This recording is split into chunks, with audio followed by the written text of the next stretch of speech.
Medellin w Kolumbii to miasto najpiękniejszych kobiet w Ameryce Południowej. Miasto z zupełnie inną atmosferą niż miasta w Europie czy w Stanach i to właśnie dlatego jest tak uwielbiane przez tysiące turystów przyjeżdżających tutaj każdego roku. Część z nich jednak nigdy nie wraca. Zabójstwa, porwania, odurzenia i najpopularniejsze skamy Kolumbii to ta ciemna strona miasta, o której wam opowiem w tym odcinku. Niektóre historie dosłownie przyprawiają ociarki, ale jeżeli wytrzymasz do końca, to dowiesz się także w jaki sposób tego wszystkiego uniknąć. Witam cię, mój drogi widzu, z Medellin, mojego ulubionego miasta całej Ameryki Południowej.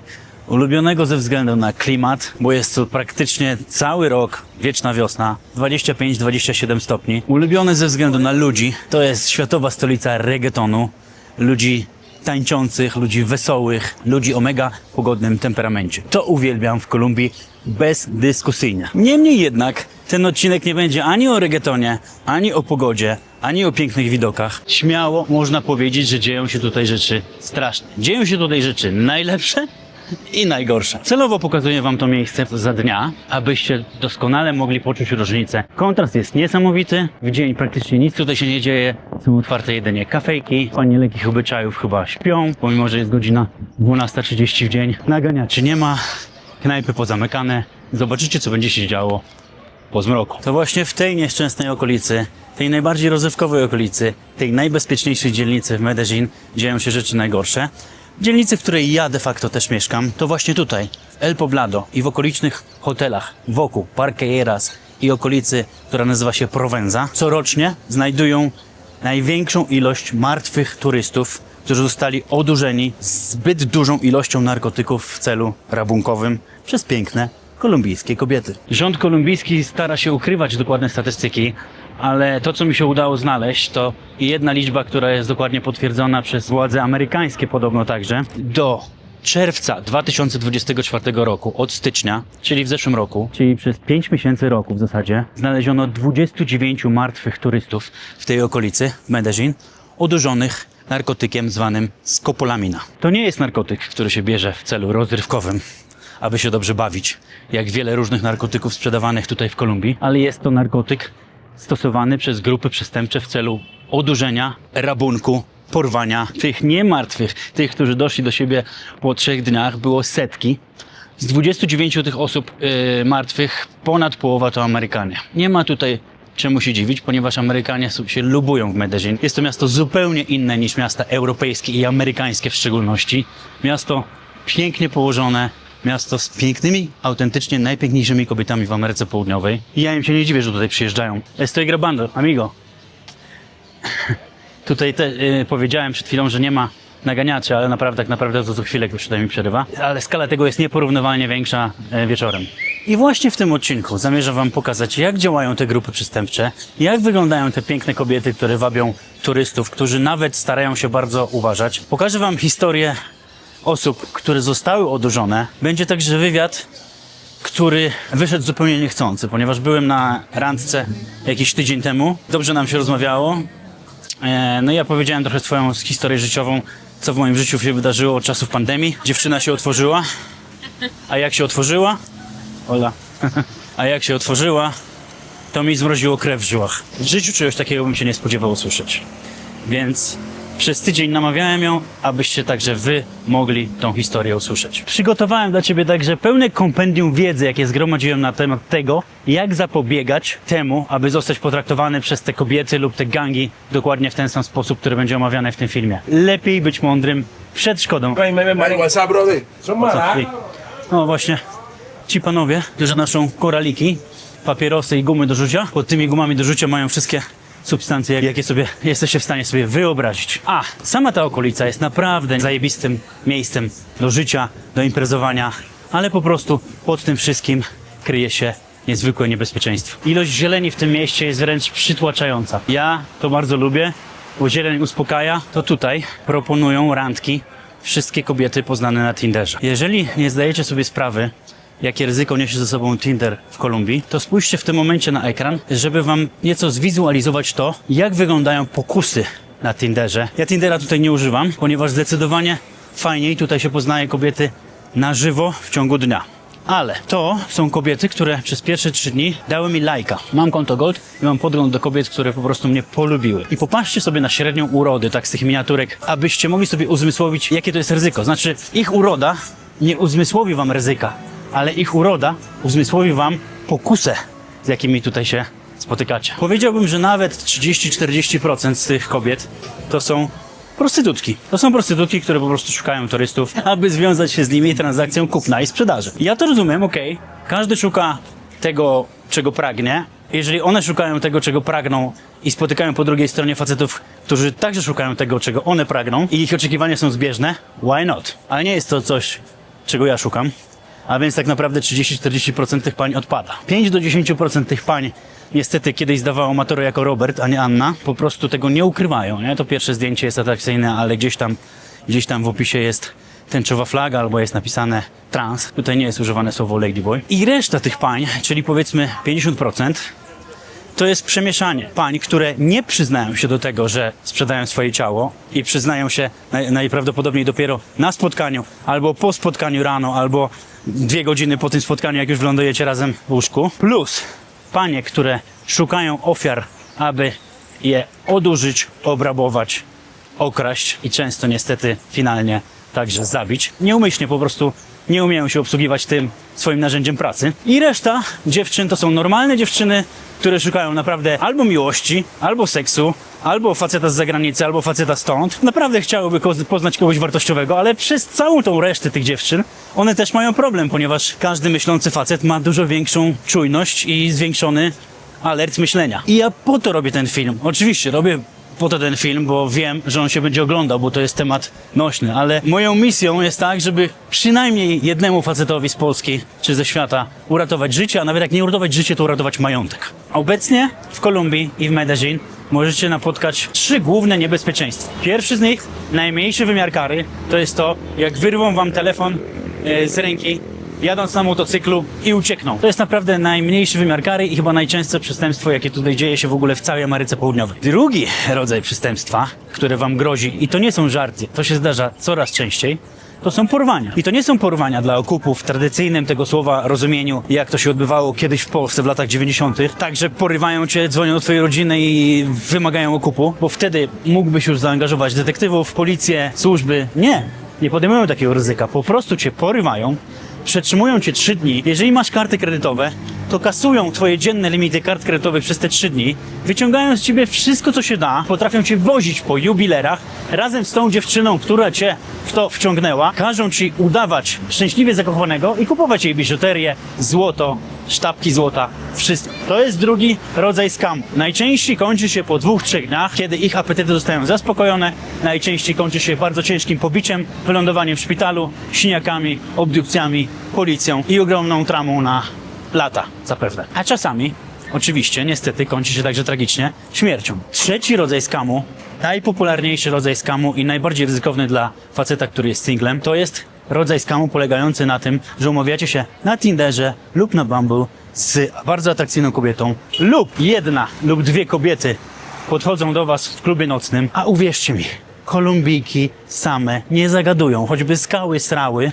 Tutaj nie ma kultury kobiety zagadującej samej do faceta. Jeżeli kobieta do ciebie zagaduje, to jest pierwsza czerwona lampka. A więc najczęściej poznajecie kobietę na Tinderze, ona przesuwa randkę jak najpóźniej się da. Umawiacie się powiedzmy o 3 w nocy, bo tak przesuwała randkę.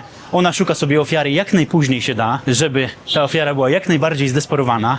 Tych ofiar jednocześnie ma potencjalnych 20. Spotyka się w końcu z jakimś gościem o godzinie 3 w nocy. W Provenza wszystko jest już zamknięte, nie ma gdzie usiąść. A więc jak to się kończy? Chodźmy do ciebie w takim razie. Albo chodźmy do mnie. Jeżeli chodźmy do mnie, to jest bardzo wysoki potencjał i bardzo wysokie ryzyko porwania. Jeżeli chodźmy do ciebie, to jest też bardzo prawdopodobne, że ona powie: a mam też koleżankę, akurat skończyła randkę z chłopakiem, może do nas dołączy. No i jak facet widzi potencjał 2 kobiet, zapala mu się lampka w głowie trójkąta. Większość z facetów nigdy tego nie robiła nigdy, a większość zapewne o tym marzy, nie oceniając nikogo. Nagle myślenie zmienia się w takie słynne powiedzenie po polsku i po angielsku: never thinking with your winky, czyli nie myśl główką, tylko głową. Ale niestety w takim przypadku ta kolejność się odwraca. A oczywiście, jeżeli kobiety są 2, to jeszcze im łatwiej jest, ponieważ jedna możecie zająć, druga możecie zrobić drinka, jedna możecie odurzyć ty pójdziesz do toalety, nawet jak jest jedna, możecie odurzyć, odpływasz i zaczyna się czyszczenie apartamentu, portfeli, laptopa, telefonu, Face ID. Dziewczyny udostępniają lokalizację WhatsApp i jak tylko, powiedzmy, z tego parku Provenza już jadą do twojego hotelu albo apartamentu, przyjeżdżają koledzy i oni są wyspecjalizowani w pełni. Oni potrafią czyścić portfele krypto, włamać się na konta bankowe, niezależnie czy to jest, kurde, amerykański bank Goldman Sachs czy polski PKO BP. Oni umieją wszystko. Face ID, odcisk palca. Poza tym skopolamina podobno wpływa na faceta tak, że jest uległy i potrafi, nic nie pamiętając, potrafi jeszcze zrobić wszystko. I najczęściej budzisz się 3 dni później z głową zwieszoną z łóżka w ten sposób, ponieważ zapobiegają temu, żebyś jednak nie umarł, po to, żebyś się nie zadławił własnym językiem. Budzisz się po 3 dniach, nic nie pamiętasz i nic nie masz. I na tym polega największy i najbardziej skomplikowany scam i największe ryzyko tego, co może się przytrafić facetowi singlowi lub facetowi w grupie facetów w Medellin. Ale żeby nie było nudno, żeby ten odcinek nie był taki przegadany, cały czas z moim monologiem, z moją twarzą, to nadajemy troszeczkę temu dynamiki i zanim pojedziemy zrobić wywiad z moim gościem, wywiad, który naprawdę, jeżeli będzie brzmiał tak, jak ja to usłyszałem, to wy też powinniście to usłyszeć, bo to nie jest tylko skopolamina. Ale zanim do tego przejdziemy, sprawdźmy, jak wyglądało życie nocne wczoraj w dzielnicy, do której się po prostu w nocy nie chodzi. Jesteśmy w dzielnicy, która kiedyś była bardzo niebezpieczną dzielnicą. To było epicentrum walki karteli narkotykowych. Kiedyś, teraz to jest dzielnica mocno turystyczna. Dzień. W życiu bym nie pomyślał o tym, żeby tutaj iść w nocy. Te ulice zwyczajowo w dzień są pełne turystów z przewodnikami, bez przewodników, a my tutaj jesteśmy teraz sami. Moja towarzyszka twierdzi, że to jest najlepsze miejsce do imprezowania w nocy. Ja jej ufam. Więc idziemy sprawdzić, jak wygląda życie nocne z Comuna 13 Medellin. Ale oczywiście turystów tutaj nie widać żadnych. Jest 22. Im wyżej jedziemy, tym mniej ludzi, nie? Tutaj są schody ruchome, to się wydaje, że to jest takie fajne, komercyjne. Ale w Ameryce Południowej po godzinach w nocy wychodzisz w miejsca, gdzie nie ma ludzi, to zawracasz. Generalnie taka jest zasada i tak róbcie. Tu są jacyś ludzie i dowiedzieliśmy się, że tam są jakieś bary otwarte na górze.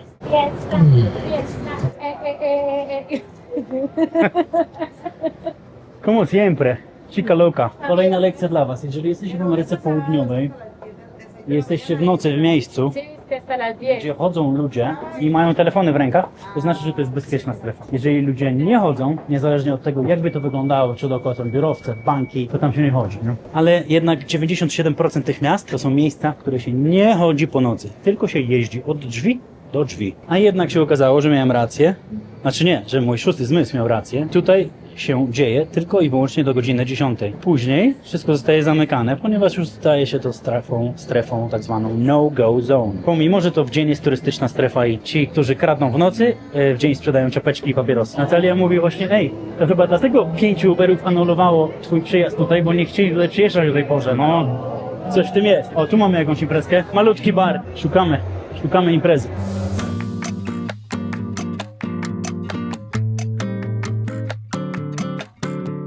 Drinkujemy w pewien półpustym lokalu, a tutaj od razu mamy wejście na takie osiedlowe boisko i chłopaki grają w piłę. A tutaj trwa impreza. Są kolumbijskie klimaty. To wszystko się tak przenika.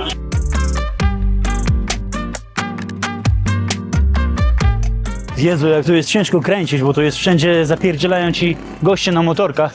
A jak słyszysz motorek za sobą, to powinieneś od razu się obrócić i schować telefon albo kamerę. Nie polecam tego miejsca do imprezowania wieczorem. O godzinie 7, jak jeszcze przyjedziesz tutaj na zachód słońca, tu są piękne widoki, niesamowite knajpy na górze. Ale teraz nie, o godzinie 10:30 to nie ma sensu, to wszystko tutaj obumiera. Byliśmy właśnie w knajpie na drinka i te drinki kosztowały tyle, co pod wieżą Eiffla we Francji. Więc nie, idziemy dalej w miasto. ¿Dónde vamos? A Dulcinea, ¿Cómo se llama la zona? Laureles. Zobaczymy strefę Laureles. Jest zdecydowanie lepiej. No, gracias. ¿Tú también crees que esto es costoso? Sí, ¿Pero crees que esto es un buen lugar? sí. En estos momentos es el club número 1 de Medellín. Esta discoteca es del streamer más grande del mundo, West Coast. Ja już to słyszałem kiedyś w Santa Marcie i na parkiecie zobaczyłem tuziny przytujących się facetów, ale zobaczmy, czy to jest czegoś warte.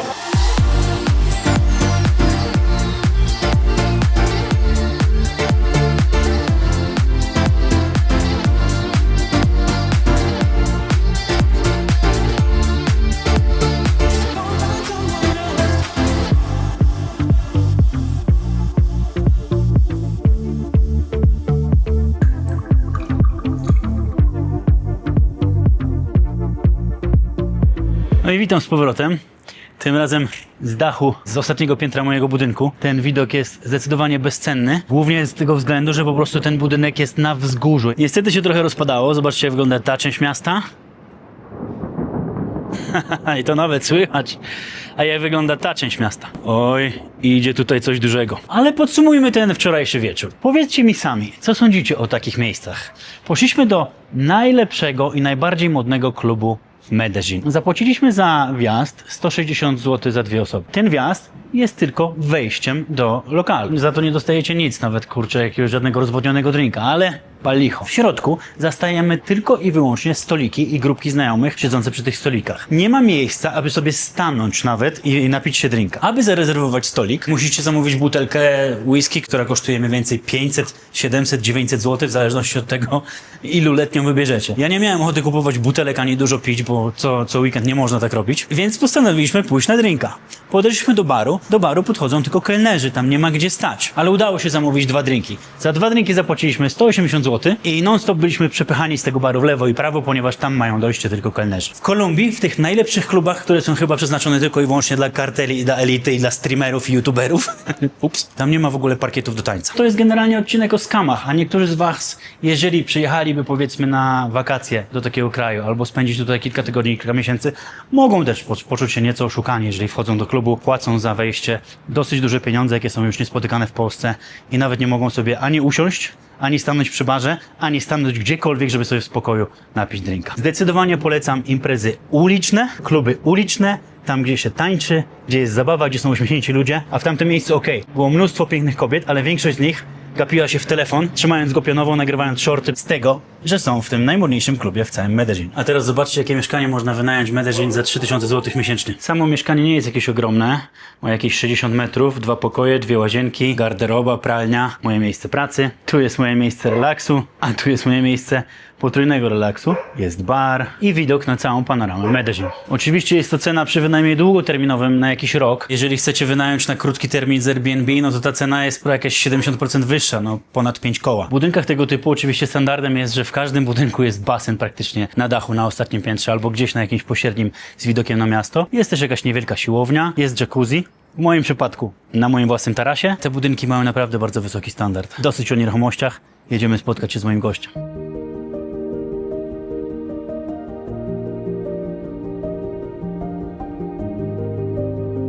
Hola. Hola, Hola, Paula. ¿Cómo estás? Ay, muy bien. ¿Y tú hoy? Súper bien aquí en este clima muy, muy hermoso. Muy lindo lugar. Sí. Gracias por elegir esto, ¿sí? Sí. No estuve acá antes. Sí, es un lugar Vamos a muy- caminar un poco.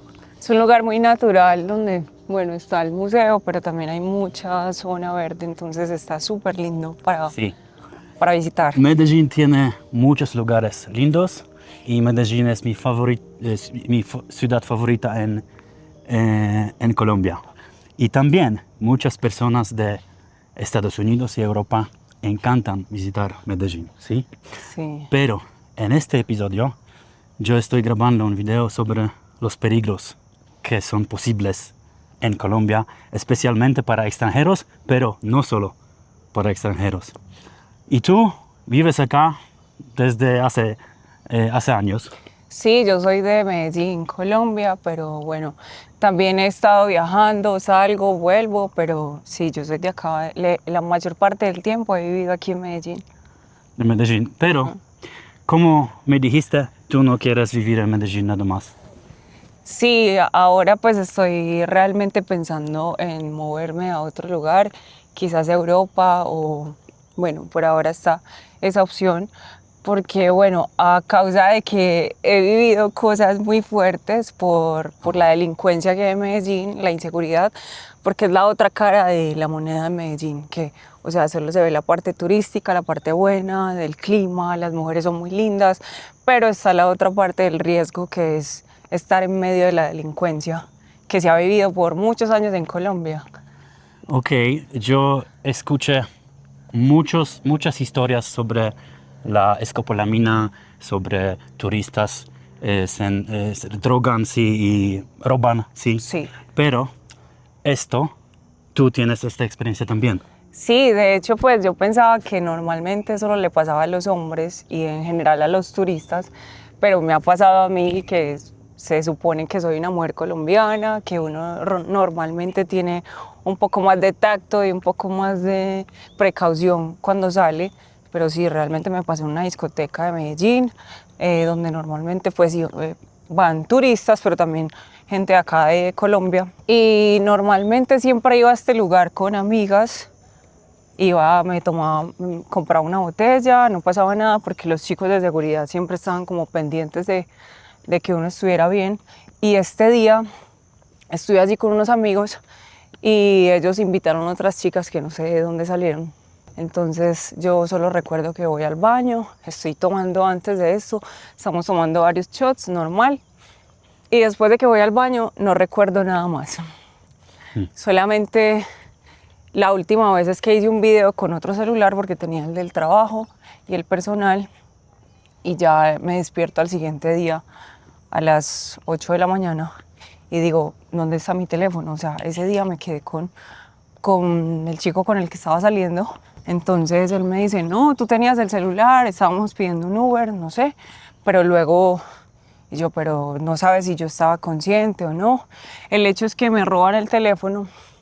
Ninguno se percata de esto porque cuando te drogan con esto, puedes suponer que estás borracho, estás muy mareado, y si estás con tus amigos que están también bajo los efectos del alcohol, pues es muy difícil que alguien inconsciente, se dé cuenta. Espera que me quedé sin voz. Esa loma estaba muy dura. Sí, estamos bajando, estamos, ¿cómo se llama? Subiendo. Sí. Y las alturas en Medellín son muy fuertes. Sí, aquí hay demasiadas montañas. Entonces, bueno, como mis amigos también estaban tomados, ninguno se percató de que si yo estaba tomada o estaba drogada. El hecho es que nos vamos a la casa, a las 8 de la mañana yo me despierto, no encuentro mi teléfono, lo que hago inmediatamente es llamar al banco. Y resulta que ya habían hecho 3 consignaciones desde mi cuenta Bancolombia a otras cuentas Bancolombia.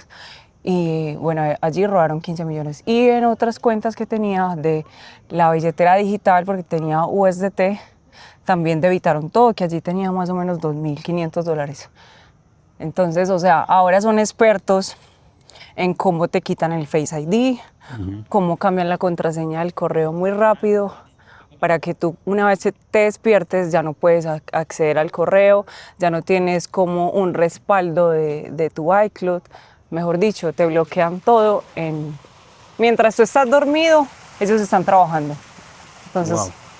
Creo que ellos trabajan como una mafia, muy organizado, ¿sí? Sí, porque de hecho actualmente en Medellín están delinquiendo, robando a los extranjeros que trabajan con criptomonedas.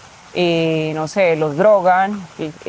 La clave es salir con chicas. Estas chicas trabajan con otros hombres que una vez ellas tienen los hombres drogados, los hombres llegan a quitar celulares, laptops y todo lo que puedan para robar las personas. ¿Y piensas que tus amigos trabajan con ellos o no?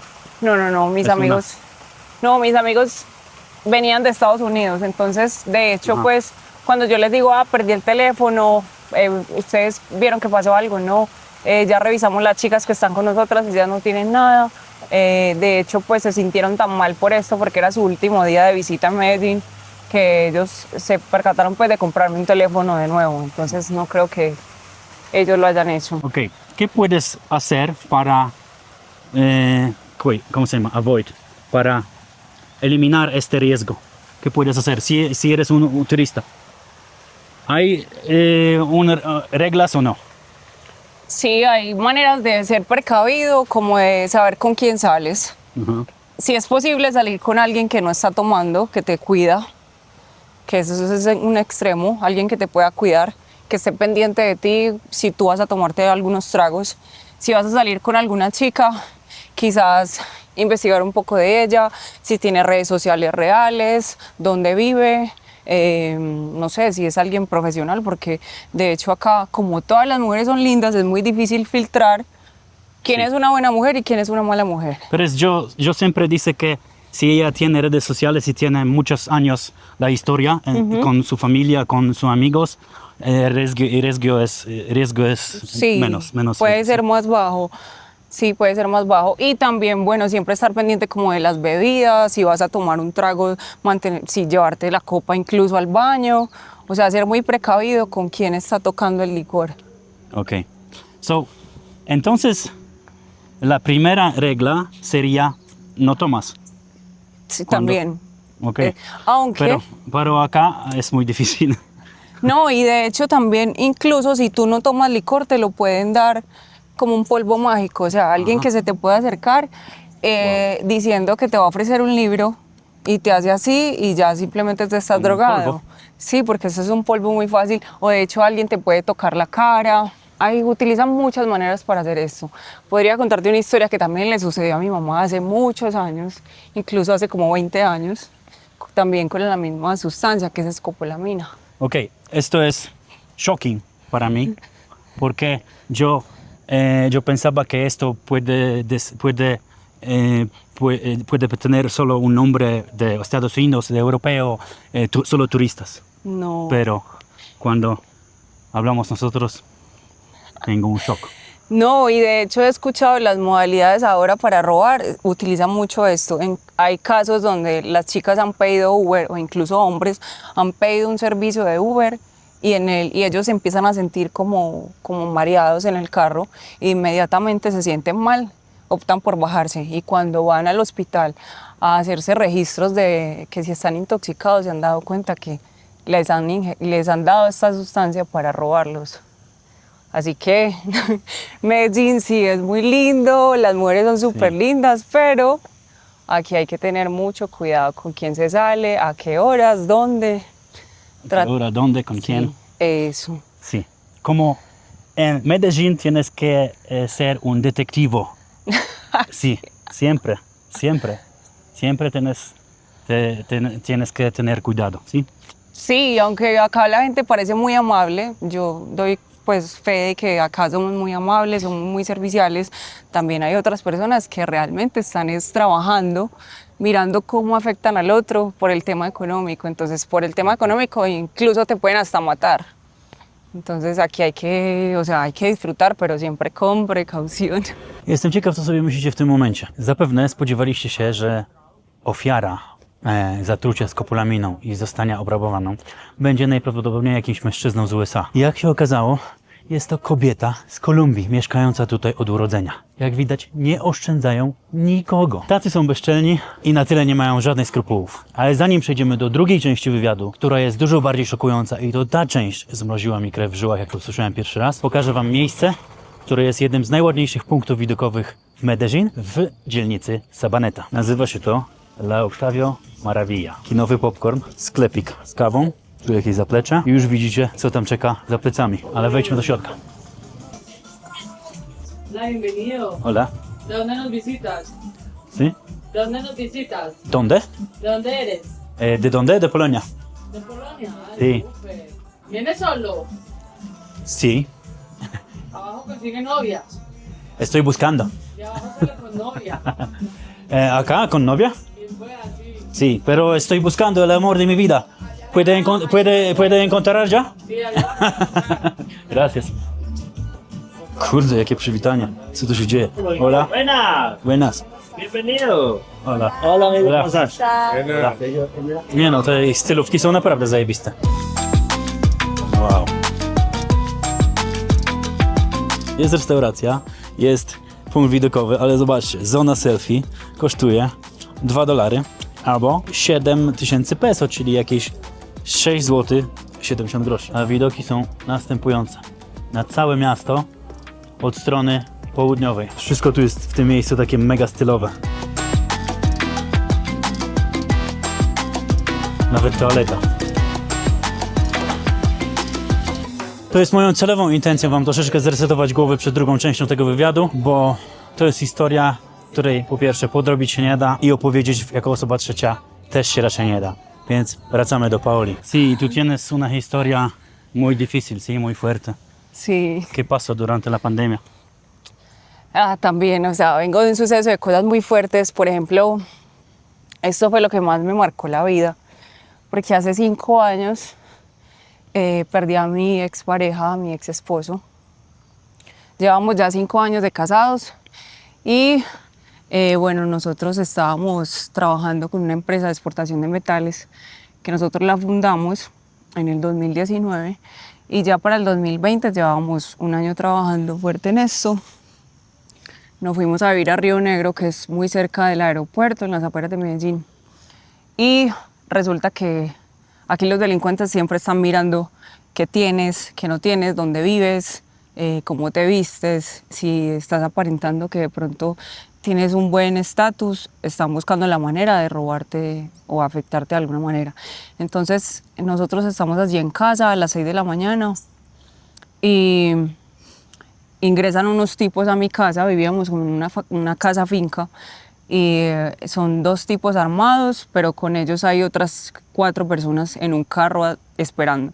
Entonces los tipos lo primero que hacen es que le disparan a un cachorro que tenía 8 meses, a mi Rottweiler, tenía 8 meses. Bueno, él sale corriendo con un disparo en los pulmones y luego de esto los tipos suben al segundo piso, yo me encierro en el cuarto porque mi esposo sube, me alerta de que están robando, nos encerramos en el cuarto y cuando ellos empiezan a tocar duro, bueno, están armados, abrimos la puerta, resulta que los tipos empiezan a decir dónde está el oro, dónde está el dinero, porque nosotros trabajábamos con exportación de oro y ellos están pensando que nosotros guardamos lingotes de oro en la casa y dinero en efectivo, porque normalmente la gente que trabaja con esto de manera ilegal en Colombia suele como tener este material en la casa y tener efectivo.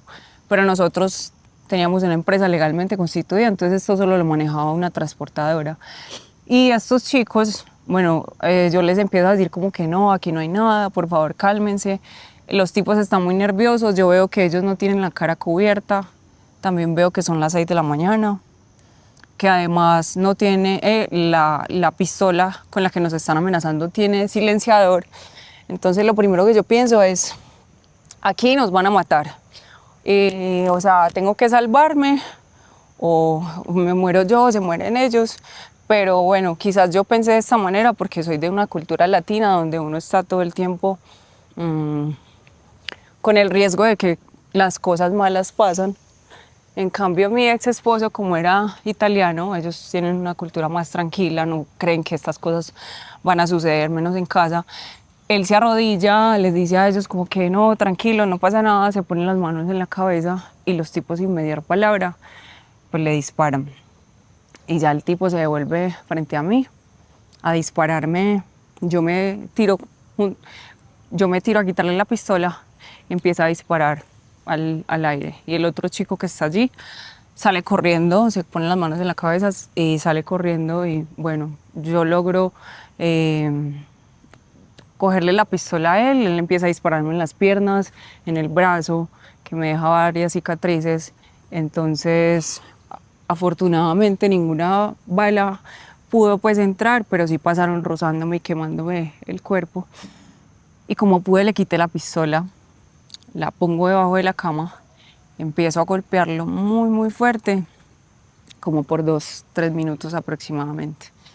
Y ya luego de esto, como después de 3 minutos, otra vez vuelve a ingresar el chico que salió corriendo y él ya me golpea en la cabeza con una cacha, una pistola por aquí, por acá.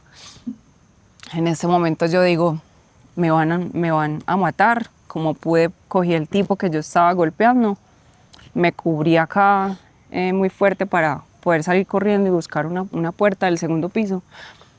Cuando ya salí, abrí la puerta, lo suelto y empiezo a gritar, bueno, a buscar ayuda, auxilio. Ya los chicos se van y afortunadamente cuando yo estoy forcejeando con él, que le quito la pistola, se le cae el celular y bueno, con este celular pudimos encontrarlos y saber que era una banda muy grande. Y después de eso, ¿cómo puedes ayudarte? Tú, sí, creo que necesitas mucho tiempo para recuperarse de eso, ¿sí?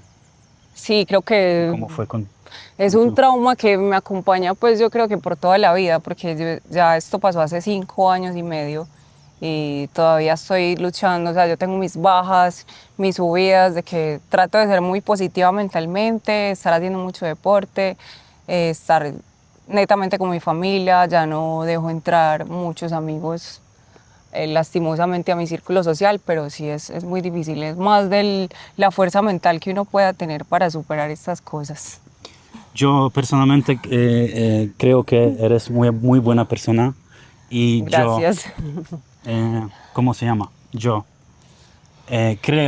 sé que te vas a tener suerte en España o Europa.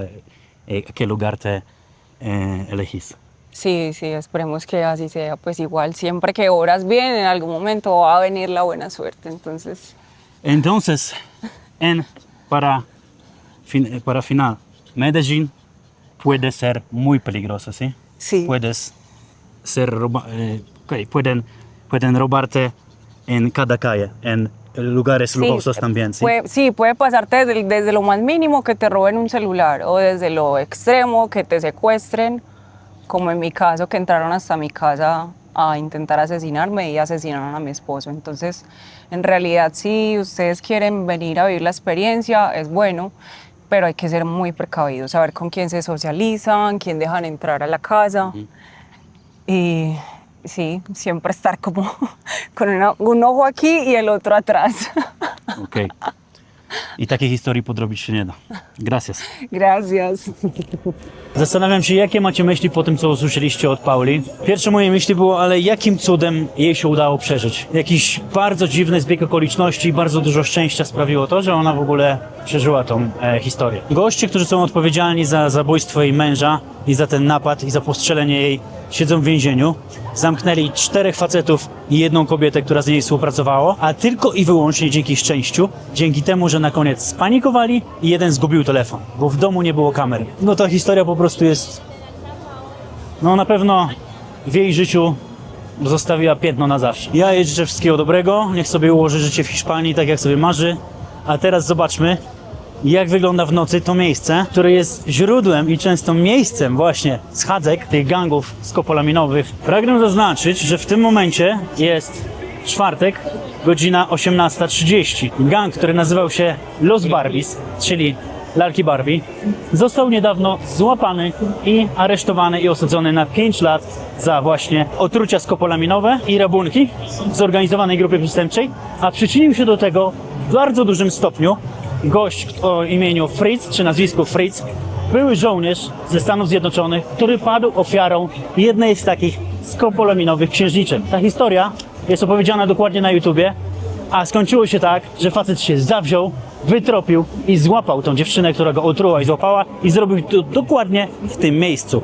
Widzicie te zielone charakterystyczne światła?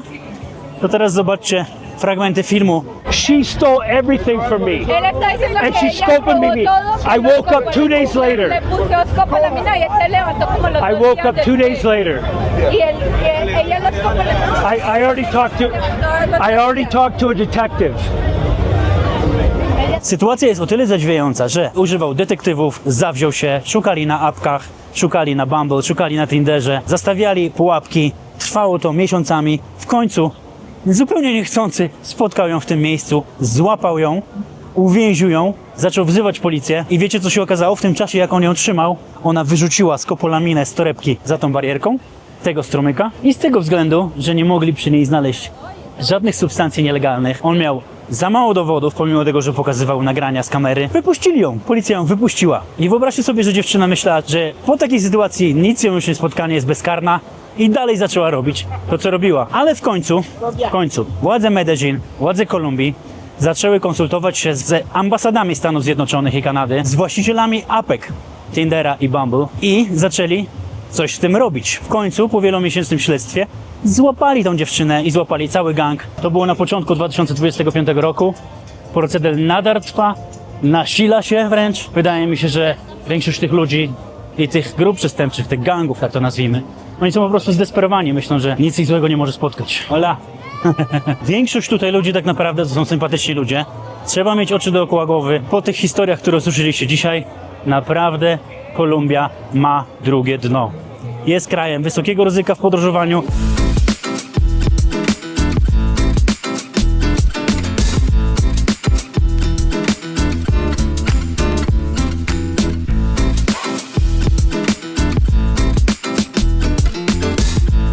I oto jestem. Odczekałem specjalnie 3 godziny w domu, jest 21:30, ponieważ chciałem wam pokazać, jak te ulice wyglądają wieczorami. I zanim powiem wam to, co chciałem wam powiedzieć od początku, czyli moje kompendium wiedzy, jak zapobiegać temu, żeby zostać otrutym i okradzionym, troszeczkę prywaty. Oczywiście tematyka odcinka jest mocna, nikomu nie życzę takich przeżyć, ani takich substancji, których będzie musiał się pozbywać ze swoich organizmów, ale jeżeli chcielibyście oczyścić swój organizm z toksyn naturalnie, polecam suplement Detox Combo, dostępny w polskich aptekach i na ranko.pl. Miks 7 naturalnych substancji usuwających toksyny z organizmu i oczyszczających po prostu wasze ciało. Polecam. Tutaj natomiast widzicie, że zdecydowanie się zapełniło, a więc moje kompendium wiedzy na temat tego, jak zapobiegać temu, żeby paść ofiarą lalek Barbie z kopolaminowych. Przede wszystkim zasada numer 1. Myślcie głową, a nie... Żartuję. To by było zbyt oczywiste i zbyt proste. Zasada numer 1. Jeżeli kobieta podchodzi do ciebie sama w klubie lub kobiety podchodzą do ciebie we dwie w klubie, uciekasz. Naprawdę, nie, no może to brzmi trochę trywialnie, ale naprawdę. Kobiety w Kolumbii same nie podchodzą. A więc, jeżeli zdarzy wam się poznać kobietę w klubie i sami zaczniecie tą rozmowę, raczej ryzykownym posunięciem jest zabieranie jej do siebie do hotelu lub do siebie do apartamentu. Dużo bardziej rozsądnym posunięciem jest wzięcie WhatsAppa, porozmawianie z nią później, sprawdzenie jej Instagrama, Facebooka, jej historii, tego czy ten Facebook jest założony 2 miesiące temu i Instagram 2 miesiące temu, czy ma na tymże Instagramie zdjęcia ze znajomymi, z rodziną. Akurat pod tym względem apki są o tyle lepsze, że dają tą możliwość porozmawiania i sprawdzenia tej historii, mediów społecznościowych i tak dalej. Jeżeli poznacie w klubie dziewczynę, która nie ma Instagrama, to możecie w Polsce sobie pomyśleć, o, porządna dziewczyna. W Kolumbii to jest czerwona flaga od razu. Nie kontynuujecie rozmowy. Czasami może tak być, że to jest po prostu dobra dziewczyna, która ma dosyć mediów społecznościowych, ale w Kolumbii lepiej sobie taką delikwentkę odpuścić. Kobiet pięknych jest tutaj mnóstwo, fokus nie brakuje. A więc przejdźmy szybko do zasady numer 2. Zawsze apartamentowiec z ochroną 24/7. Nie tylko dlatego, żeby oni wiedzieli, kto do tego budynku wchodzi, ale także przede wszystkim w lepszych apartamentowcach, jak przyprowadzicie jakiegokolwiek gościa, nawet jeżeli to będzie kolega, i ta osoba wychodzi od ciebie rano albo po 3 godzinach, w dobrym apartamentowcu ochrona do ciebie dzwoni na twój WhatsApp albo twój numer stacjonarny i pyta się ciebie, czy wszystko jest w porządku, czy mogą tą osobę wypuścić, jeżeli ona wychodzi sama, bez ciebie. To w bardzo dużym stopniu mityguje to ryzyko, że padniecie ofiarą właśnie takiego procederu. Tych rad jest wiele, zaraz przejdę do kolejnych, ale żadna w pełni nie zabija tego ryzyka. Chodzi o to w tym wszystkim, aby sprawiać wrażenie trudnej ofiary. Jeżeli macie ryzyko, że poznaliście jakąś kobietę, która chce was w ten sposób wykorzystać i ona zobaczy, że ma 10 przeszkód w postaci ochrony, w postaci innych rzeczy, o których zaraz powiem, ona w większości przypadków sobie was odpuści i znajdzie łatwiejszą ofiarę. Niestety, to jest brutalne. Po prostu znajdzie łatwiejszą ofiarę. Kolejną praktyczną i dobrą radą jest to, żeby mieć kolumbijski numer, na którym zainstalujecie sobie WhatsApp. Nie podajecie numeru polskiego, czy numeru skądkolwiek jesteście, bo to od razu sprawia wrażenie, że jesteście turystami, czyli jesteście łatwymi ofiarami. Jeżeli macie kolumbijski numer i mówicie, to jest białe kłamstwo, ale dla waszego dobra, mówicie, że przyjechaliście tu żyć i mieszkać, także jesteście zdecydowanie trudniejszym kąskiem do ugryzienia, prawda? Gracias. Tych freestylerów tutaj jest mnóstwo. Ciężko się opędzić. Kolejna rada, która jest istotna, to używanie aplikacji randkowych. Już mówiłem wcześniej, że jest ryzyko, ale możecie tego używać, ale używajcie tego z głową. I ja używam bardzo rzadko. Z jakich powodów? Z takich powodów, jak na przykład wyświetlałem wam się teraz screen konwersacji na ekranie. Zmaczowałem się z kobietą, zapytała mnie, czego szukam, napisałem jej, czego szukam, że raczej szukam znajomości jednonocnych, bo to jest od razu magnes na tego typu kobiety. Po czym zaproponowała mi, okej, to może wypijemy kilka drinków u ciebie w apartamencie. A była godzina 23:30 i się poznamy i zobaczymy, co dalej, nie? No i pomyślelibyście, okej, jackpot, super, trafiłem, nie? Jeżeli szukacie jednorazowej zabawy. Nie! Nie wolno robić takich rzeczy. Nie wolno, po prostu. Taką konwersację się kończy, tak samo jak ja skończyłem i tyle. Kolejna rzecz, bardzo ważna rzecz. Zainwestujcie 300 zł w drugi telefon, jeżeli jedziecie do Kolumbii. Tego swojego iPhone'a 15 czy Samsunga Ultra używajcie jako telefon podstawowy i niech wszyscy myślą, że to jest wasz numer podstawowy, że to jest wasz telefon podstawowy, ale na nim miejcie tylko jedną apkę, na której macie 1000 zł, na przykład Revoluta, a apkę swoją bankową miejcie na tym drugim telefonie. Na tym samym telefonie, na którym macie polską kartę SIM i ten telefon macie mieć skitrany w domu jak najgłębiej się da i uważam osobiście, że safe nie jest najlepszym rozwiązaniem, bo jeżeli jesteście naćpani z kopolaminą, to podobno jesteście bardzo ulegli, albo macie pistolet przy głowie, jesteście w stanie wstukać numer i wtedy w tym sejfie mają wszystko jak na dłoni. Polecam chować telefon z apkami polskimi bankowymi w miejscach zupełnie nieoczywistych i niedostępnych, a najlepiej w takich miejscach, gdzie mała Kolumbijka nie dosięgnie. Na przykład w takim miejscu. Można to ryzyko obniżać, ale trzeba także w pewien sposób przygotowywać się na najczarniejszy scenariusz, że jednak mimo wszystko jesteście na wakacjach albo jesteście na urlopie, pójdziecie gdzieś na drinka i was otrują. Będziecie naćpani z kopolaminą czy innym świństwem i traficie do domu i jednak będą chcieli was obrabować. Moim zdaniem trzeba się przygotować na taki scenariusz. Zastosowałem w domu przynęty. Na przykład mam w sejfie $300, mam $200 gdzieś schowane w szufladzie. Oczywiście odpukać. Mam nadzieję, że to się nigdy nie wydarzy. Ale lepiej jest zastawić przynęty na takowych złodziei, którzy czasami mogą po prostu spanikować, albo nie traficie na taką super zgraną grupę przestępczą, tylko na jakąś jedną, dwie dziewczyny, które razem współpracują. Znajdą $300, znajdą telefon i po prostu to zabiorą. Najgorszym możliwym rozwiązaniem dla was jest to, że po prostu albo was porywają i finiszują wam limity kart kredytowych, albo czyszczą wam konta bankowe, tak jak słyszeliście dzisiaj u Paoli. A to się zdarza bardzo, bardzo często. Właśnie przez nieuwagę i przez brak przygotowania. I może w tym momencie myślicie sobie, że to jest tak przerażający kraj, że ni cholery bym tutaj nie przyjechał. Ale nie, tak do końca nie jest. Wychodzenie ze strefy komfortu jest zawsze ryzykowne. Pomyślcie sobie jedno. Za 30 lat od dzisiaj zamienilibyście każdy grosz oszczędności, każdego dolara i każdą złotówkę oszczędności na to, żeby się znaleźć w dzisiejszym dniu. Więc co jest w życiu najcenniejsze? Ten czas, który macie dzisiaj. Ten czas, który macie dzisiaj, bo jego nigdy nie cofniecie. Więc wychodźcie ze strefy komfortu. Nie mówię tutaj o podróżowaniu w moim stylu. Mówię o drobnych krokach doceniania życia. Jedźcie przytulić dziadków, bo ta szansa może się już nigdy w życiu nie powtórzyć. Wychodźmy ze strefy komfortu i doceniajmy czas, który mamy tu i teraz.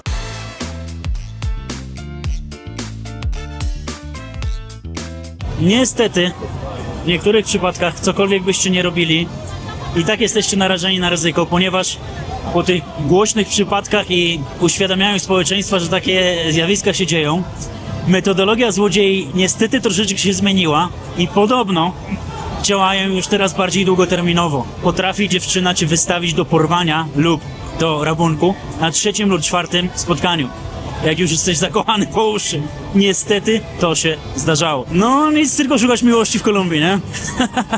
Co by jednak nie mówić o Kolumbii, co by jednak nie mówić o Medellin, biorąc pod uwagę wszystkie ryzyka, chyba to jest miasto numer 1 pod kątem urody kobiet, jakie znam na całym świecie.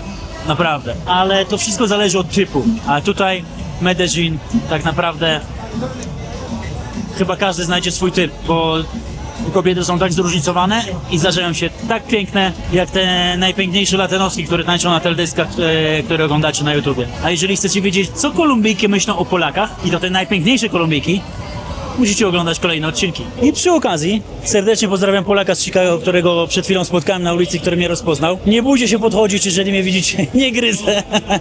To jest bardzo miłe słyszeć polski język i jeszcze jeżeli ktoś ogląda mój content, więc serdecznie pozdrawiam ziomuś. Miłej podróży po Kolumbii. Miejcie się na baczności, oczy szeroko otwarte, a jak chcecie zobaczyć więcej z tego miejsca, to zapraszam do kolejnych odcinków.